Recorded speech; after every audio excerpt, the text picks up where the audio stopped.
US Civil War here. It's turn 8, it's the fall of 1862, and we're going straight into some action. I've played most of this turn actually. We're in the 4th action cycle. It's been a pretty quiet turn. 2 of the action cycles have only had 1 dice difference, so there's just been 1 action point in each of the theatres for the sides to use, and that suited the Confederates quite a lot because the Union haven't been able to make advances, but we've now got a big 4 dice differential. That does mean that the Union are committed to making an attack into Virginia, and they're just not in a position to do it, so they're having to waste an action point and a strength point there. But they've got 3 to spend here in the west, where you can see Curtis has made ground here. Grant has taken Decatur here and is now on the edge of Corinth making an attack. He's marched out of Decatur 1, 2, 3, and he's attacking into Corinth here. 2 very big armies, and this is an enormous battle which I'm about to roll out. Grant's paid a west card for a +2 bonus, and so if we look at what he's got 18 strength points.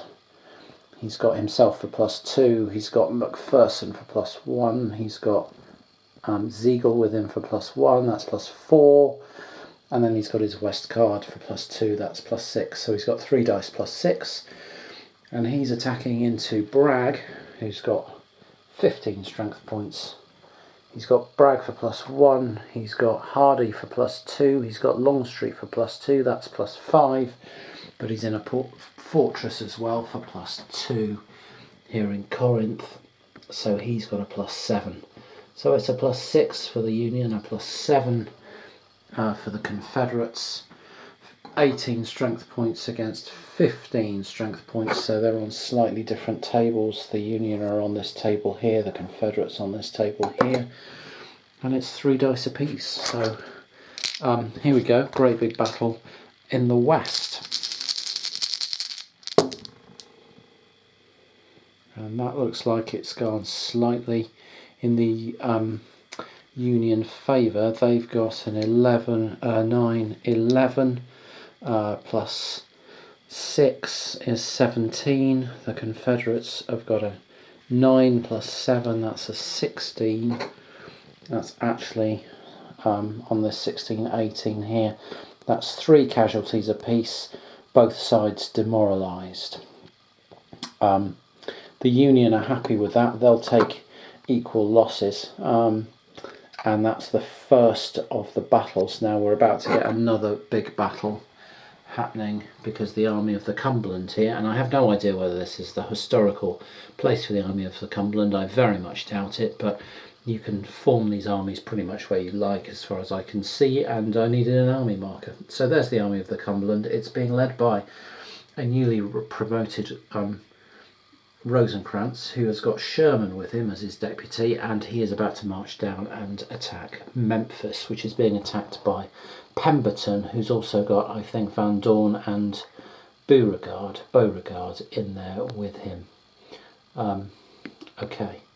The other thing I have to remember is that because the Army of the Tennessee won this battle and are in a fortress, they take 1 less loss, so they're going to take 2 losses. Does that mean they're still demoralised? Is an interesting question, and one I'll come back to. Okay, so my understanding is that the Army of Tennessee, the Confederate Army of Tennessee in Corinth, is not demoralised. You get demoralised if you take 3 losses. They took 2 losses because their losses were reduced by 1 by the fortress. And that would not be enough to demoralise them. That's my understanding. I can't see anything to suggest otherwise. So we move on, which is moving on is the Army of the Cumberland's attack into Memphis here. And I've just worked out the factors. So the Union have 13 strength points. That's 3 dice. They've got Rosecrans for +1, Sherman for +1, and they've played a card for +2. So they've got 3 dice with a +4, and I've got to work out what the Confederates have got. They have got a fort worth a whopping +6 and -1 loss. That's 6. They've got 7 strength points, and they've got a +1 for these two guys here, +1 for Pemberton and a +1 for Beauregard. They've only got 7 strength points, so they can only use 2 generals, but Van Dorn doesn't supply any defensive bonuses anyway. So they've got 7 strength points, but they've got a whopping great big, what did I say, +6, +7, +8 on their 2 dice. Hard for them not to get the highest result. Okay, so here we go again. 3 dice for the Union with a +4. 2 dice here for the Confederates with a +8. Let's see what we get here. Oh wow, okay, that's a big roll for the Union again. They've got a 12 with a +4, that's 16. And the Confederates have got a lousy 4 with a +8 is 12. So the Confederates have got a 12, 2 losses, 16 over here, 3 losses, and the Army of the Cumberland under Rosecrans has just taken Memphis, which is a massive gain for them. So that is looking really decisive at the moment. I think it's worth 4 victory points, and obviously it's a heavily controlling factor on the Mississippi River as well. So a big win there for the Union Army. So we rattled through the winter turn of 1862 pretty quickly, partly because there were no reinforcements, so there was very little to do in terms of then strategic movement and building armies and so on, and also because there were 3 of the 4 action phases where there was only 1 difference, and so only 1 action point in each of the 3 theatres, and that didn't allow the Union to really get to grips with much. You'll see the Army of the Tennessee and the Army of Tennessee still here outside Corinth. Grant's had 3 goes now at taking Corinth and lost all 3, with heavy casualties on both sides, but the Confederates taking fewer because when they win battles and are in a fort, if you win a battle and you're in a fort, you take 1 less loss, and so Grant's army there is dwindled down to about 40,000 men, and there's still about 45,000 at Corinth. So he's lost his edge there, but he's just, I guess, relying on the Union using this rail line here and back up through Tennessee and so on, just to rail him in a bucket load more troops so that he can eventually win. Sherman came down out of here, led some forces, tried to take Holly Springs and lost, and didn't really get the action points then to rally his troops and have another go. And over here, Curtis tried to lead a quick attack into Chattanooga to seize that, was actually repelled by the Tennessee militia, rather embarrassingly. Lost a battle to the Tennessee militia without even causing any casualties, and then D.H. Hill and Forrest, the cavalry commander Nathan Bedford Forrest, found some troops to rattle into here and actually mount a proper defence of Chattanooga. So that went the Confederate way, and but they're still rather smarting from the loss of Memphis, which was rather unexpected. Terrible dice roll, and a lot of victory points, and the sort of fortress that was anchoring their position. You know, they were hoping to anchor their position through here based on the fortresses at Memphis and fortress at Corinth, and hope that that was enough to block off, you know, a Union advance and force them to advance this way. And if they come down this way, there aren't rail lines, and so it becomes difficult to reinforce and so on. They were hoping to do that. The loss of Memphis is a real blow, and yeah, they're wondering now what they do, because there's this great long stretch of swamp in the Mississippi before you get to Vicksburg, which they've built a fortress in, I think, but it's got virtually no troops in it. They have got a level 2 fortress in Vicksburg now, with Beauregard holding it. Talking of victory points though, I did a count up, and I hate it when you have to like go around and try and count things up. You know, you try and count up the build points on the board. I tried to count up the build points on the board, and at no point did I manage to make it come to 100. So, you know, covered in counters and stuff, it's really easy to miss a couple, and then you go back and you get a different bloody total every time you count it up. And I was trying to count up what I thought, trying to double check the Union victory points. They've got a couple of arsenals which are 2, and then you try and count up all the build points they've got on the board. And as far as I can tell, they are sat at 17 victory points. They've definitely got 17 victory points, but I can't see more than that for them. So I think, because Richmond's been retaken, so they've got 3 for destroying build points in Richmond. They've got Harper's Ferry 4, Strasbourg 5, Stanton 6, and that's it up there. They've got 2 points for the arsenals, that's 8. And they've got in here, they've got this, that's 9. They've got Nashville takes them up to 12.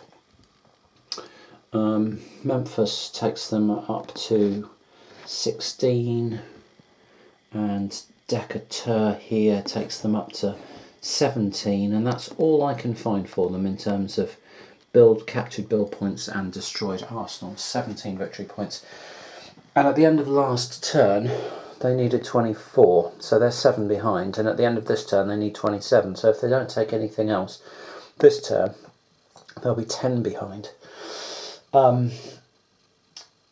And so the pressure really is on for them to do something and start racking up some points. You know, Memphis in some respects was a really lucky deal for them, but they need to be racking up 3-4 points a turn just to stay 7 behind. And they're not really on track to do that. But they have broken through here in Tennessee and are now into Alabama and Mississippi, and have options as to how to attack. You know, they could rail a load more troops into here and start attacking down towards these undefended spots down here. And yeah, there are options for them. They've got the Army of the Cumberland here that can just start following the Mississippi and try have another go at Holly Springs and so on there, and they will eventually take Corinth. There are points for them to be had, but it's not a cakewalk. It's not like they're having racking up points easily. So there is plenty to play for still here. One area of the game I am finding increasingly disappointing is over here in the east. I mean, we've got Lee and Stonewall Jackson, and I did have Longstreet over here, but decided he was completely wasted. But I think we've got Stuart over here, and they're just sitting in Fredericksburg. There's no campaigning going on in the east at all. And this on to Richmond mechanic, when you roll a 4 or 5 in terms of difference, isn't sufficient to make the east it isn't sufficient to prompt Union activity in the east. If you've got McClellan there who takes 2 action points to activate, and is then going to lose a battle against a fortified Lee and Jackson, you know, losing 1 action point and 1 strength point is better than taking 2 action points to activate him and then losing a battle and being demoralised and giving the Confederates opportunities. So you may as well just sit in your completely, you know, fortified +6 Washington fortress across a river, you know, with 9 or 12 strength points, enough to guarantee pretty much 3 casualties. And then you force the Confederates into a position where the only way they can take it is by doing 4 casualties. And that means basically having 18 troops, so 17 troops over there, and a +8 on the dice roll, and rolling 11 a batter on 3 dice, which is quite a hard combination of things for the Confederates to get together, because they don't really have the troops or the ability to rail them around. So you can pretty much just turn it into an inert situation just by heavily garrisoning Washington and refusing to do anything there, and you lose nothing for doing so, because like I say, this onto Richmond cost is less punitive than actually the thing it's trying to encourage. The penalty for not doing it is less punitive than doing the thing you're being encouraged to do. So it isn't a penalty at all. It's pure profit. And even I mean, now they haven't got McClellan over there. They've got Hooker, and Hooker's been promoted, and they've got Burnside. But so what? He takes one action point and then he loses a battle, and you might as well not bother losing the battle. So I'm not at all encouraged by that particular mechanic. I think it needs a rethink. I think it should be 2 Confederate victory points every time you don't attack, something like that. 3 Confederate victory points every time you don't attack. Just because at the moment it's far too easy. Because they're getting 6 reinforcements into here anytime they want them, basically the Unions. So it's far too easy for them just to sit there and garrison Washington and anything else around. And then what's Lee going to do? Walk past Washington and try and take Harrisburg and leave all this completely open? I mean, how is he going to garrison a supply route up through here? He's not with a large army sitting in Washington ready to smash through it and cut it off and then rampage into the south. It just doesn't work in terms of encouraging action up here. That onto Richmond thing needs to be a lot more severe on the Union. At the moment, I'm happy to take the penalty for it, and that's better than doing the thing it wants me to. So anyway, other than that, well, I say other than that, that is actually bugging me. I think the game over here in the West is very dynamic and very interesting, and there's constant decisions to be made, and over in the East, and to be honest, in the Trans-Mississippi, it's all a bit of a waste of time at the moment. Maybe that's just the way I'm playing, maybe there are other ways to play, but I don't see them, because you get so few reinforcements over in the Trans-Mississippi. And what are you going to do out of St. Louis? Where are you going? What are you going to take that's going to get you your 3 victory points a turn? Fayetteville? Really? So that doesn't seem worthwhile. This just gets locked down into a stalemate, and the West is where all the action is. Now, I don't mind that as a concept, but it doesn't really recreate, Lee and Jackson and people rampaging around, causing all kinds of havoc and involved in all kinds of military masterpieces. And Jackson's going to get retired next turn. I don't think he's fought a battle. Maybe he's fought one. There's something not right there. So. And he won't be retired by fighting a battle either, because the Union are just going to sit there. He's going to die of old age or something, or from whiskey overdose or some shit. Anyway, over in the West, let's see what we're going to do in terms of reinforcement and leader changes. So turn 10 has finished here in the US Civil War. That's the spring of 1863. Grant here continues to bash his head against the fortress at Corinth and failed to take it. The numbers of men on both sides are dwindling. Sherman and Rosecrans have repeatedly failed to take Holly Springs, and again the numbers of men are dwindling. Forrest charged through a gap in the Union lines up in here to put zones of influence on the rail lines out of Nashville. Couldn't quite make it to Nashville, but could put zones of influence on these 2 rail lines to try and cut people out of supply. And Curtis is out of supply and Decatur's out of supply, but Grant is able to just ship supplies in down the Tennessee River here and into here. But interestingly, he won't be able to get that many reinforcements, because they do come via rail line and can't pass through zones of influence. So the Army of Tennessee is going to have to, it won't be able to receive any reinforcements reinforcements, I don't think, because a river move would put them into Tuscumber, though maybe he could do that. Yes, he could do that and then order them in and so on. But it will limit the amount of reinforcements they can get. So that's interesting. Corinth may last another turn. It probably won't, but it may last another turn. And the Union have invaded Florida down here with Burnside, taking Jacksonville and another couple of troops with Couch up here. The real trouble that the Union have got is that they've still not got anywhere near enough victory points. They've got 18, not 10, 18, and the current requirement for the end of last turn was 27, so they're 9 behind, and it will be 30 at the end of this turn, and they'd be 12 behind, which is an automatic loss. So the Union has to start taking build point locations, and it has to do it this turn or it loses the game.